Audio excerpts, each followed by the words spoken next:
Hello, welcome back to Eclipse Vlog. Lupa bilang.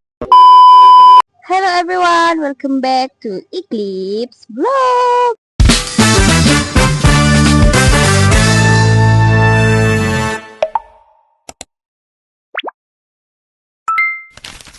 Part kali ni kita akan tengok logistik buat kerja mereka. Sebab part sebelum ni kita dah tengok physical marketing, and then selepas itu run.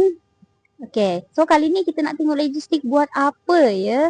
Okay, jom. A few minutes later. So, kita akan tanya department logistik apa je yang diorang buat.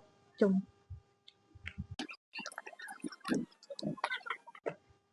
Hai. Boleh nak tanya soalan tak? Boleh. So, hari ni logistik buat apa je? Hari ni logistik bertukang untuk bot Ilianto. Buat yang tu. So, bertukang tu which is apa je secara detail? Bertukang untuk bot macam ada kayu-kayu, papan-papan nak letak dekat nanti event Ilianto pada 18 hari bulan, hari Ahad ni. Okay, itu je. Thank you. Terima kasih. Nice.